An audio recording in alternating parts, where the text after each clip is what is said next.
And good morning, April 18th, tax time, it's due. Hey, this is Mike Lodge for the Business Advisor. Glad that you have woken up with me. Do you have a cup of coffee? Good, get it, because we're going to go through some inflation information. Because I think that as we go through this inflationary time that we need to think about, okay, what should we do? So I'm going to give you just a few items that we can think about. Okay, so the problem is that right now inflation is really eating away at our money. I know it's eating away at me because I went to the grocery store the other day. I saw a watermelon for $8. And I'm thinking, $8 for a watermelon. I'll get $1.78 seed of watermelon seeds and I will plant them. But not today, it's raining. But I will get some and I will plant them. By the way, my inflationary garden that I planted is doing very well. We'll talk about that some other time and we'll show you some pictures. So right now, the CPI, or the inflationary rate for America at the moment, is sitting at 8.5%. That's really, really high. Very, very high. Too high. Honestly, I feel that 8.5% is much higher than what it is. I think it's more around 16%. Take that number of 8.5 and double it. Because with government numbers, you have to say, okay, they're not including everything because they don't want it to make it sound too bad. So they don't include a lot of different items. So anyway, we as Americans in our households and our personal lives, we're feeling the strain of the rising prices on our finances. I mean, it's touching us every single day, and it's not a very nice touch. So what do we need to do? If you're finding that your money or my money, I'm finding this myself, spreads very thin in these days of inflation, you're not alone because we're all feeling it. We're all feeling it. 40% of adults say their families are worse off financially now than prior to the pandemic. That's according to a recent survey by the New York Times and Momentive. So what shall we do? Well, for one thing, you've got to know where you stand. Before you start revamping your finances, you'll want to know where your personal finances stand with inflation. Calculating your personal inflation rate probably can help you out on this.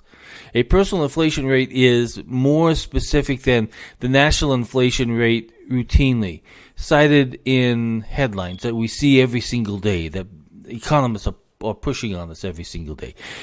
If you're someone who doesn't consume a lot of meat, for example, then you've managed to avoid purchasing products with some of the highest prices increase to date. I'm that person. I don't buy that much meat, but I know that when I do buy it, it is expensive. It's a college education.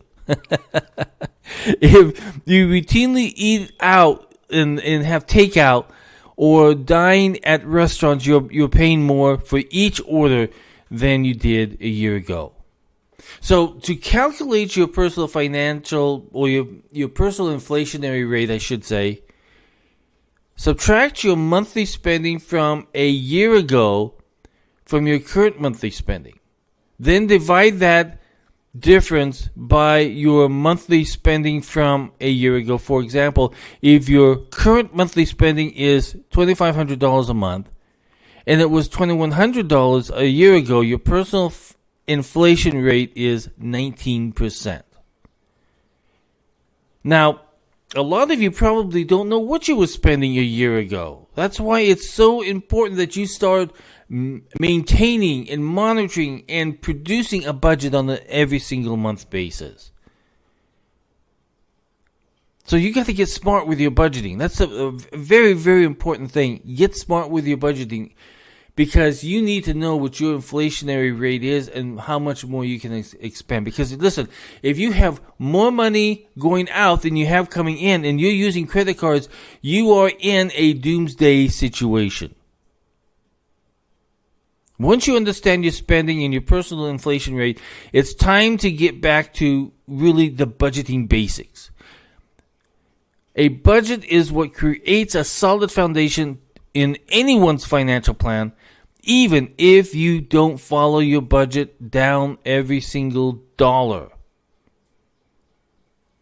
Knowing what money comes in and goes out each month will help you identify opportunities to stretch your income a lot farther.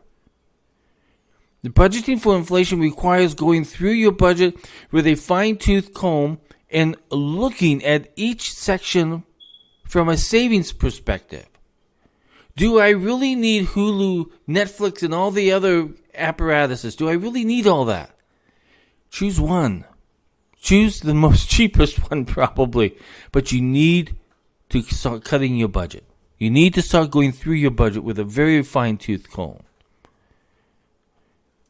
For example, transferring a $4,500 credit card balance with a 14% interest rate to a zero balance transfer card with a 2% transfer fee can save you nearly $1,000 total, assuming you pay off your balance within the next 12 months. And that's the most important thing. If you've got debt, make sure that you're focused on paying down that debt. But remember the most important things in your budget of what you have to cover, and that is your housing, your lodging, your utilities, your food, your car, your gas.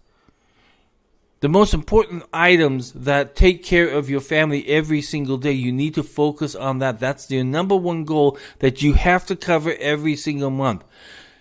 If you have money that's left over, you need to start getting that debt into control. And you need to start looking at your budget to see exactly what can I cut and what can I do that's better, that I can monitor my money better. It's the most important thing.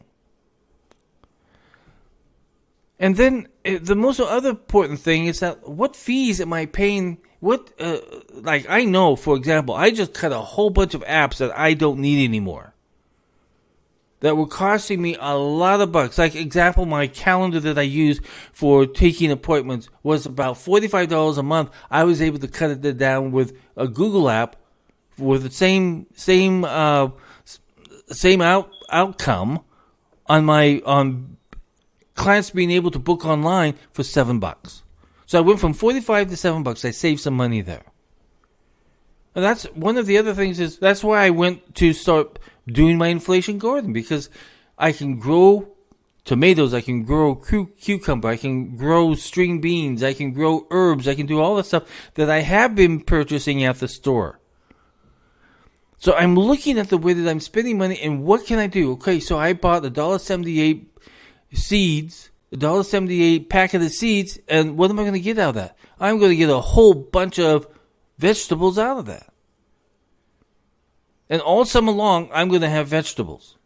I'm going to have herbs. I'm going to have tomatoes. I'm going to have cucumbers and squash and summer squash and all that other good stuff that's healthy for me. So you cannot say that you're a victim here. You can do stuff that you can manage this inflationary time.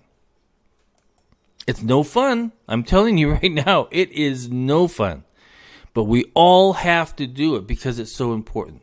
And then on your investments, okay? Now that the Federal Reserve is they're increasing their rates at the moment in an effort to tame the inflation, so that people are not spending so much money, or so it's raising up debt and everything else.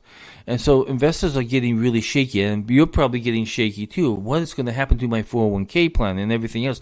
That is a risk issue that you need to be looking at. And I've talked about this, I've written about this before. You need to sit down and look at your risks. So you might be tempted to tinker with your investment portfolio during this very volatile time, but you shouldn't. The general rule of investing still applies. Stick to your long-term goals. Stick to your long-term goals. You're likely to stay invested in stocks during these uncertain times, excuse me, especially in your retirement accounts. While 401k loans are an option if you need immediate funds, Taking a loan out now means you'll miss out on compounding interest for the future. So I would strongly suggest do not take any loans out during this inflationary time from your 401k plan. You're going to need that 401k plan. Work on it. Look at it. It's a risk, but you need to see exactly how or what risk that you have that's sitting out there. What is going to take you? Is your life insurance plan still intact? What is the safety process of your bank? Is your bank safe? That is one thing that you need to look at. Let me tell you, that is a very important thing to look at the moment, because we're seeing too many things come out of this inflation that is making banks weak. We need to look at that. And then you need to start building up your savings. If you can build up your savings so much a month, good, do it. But listen, if you're upside down, you need to start sitting down with your husband and wife together and working on your budgeting. Budget. I tell you, it's the most important thing. In fact, I'll put a link on it. You can get a free budget Excel worksheet that's free. There's no hidden cost. There's nothing. You can just download it and use it. Listen, that's it for today. Tomorrow we're going to talk more about inflation, but we're going to talk about the budget, specifically the budget. So stay tuned on that. Listen, this is Mike Lodge. I'll talk with you soon. God bless you. Hope you had a great holiday. Talk to you tomorrow. Bye-bye.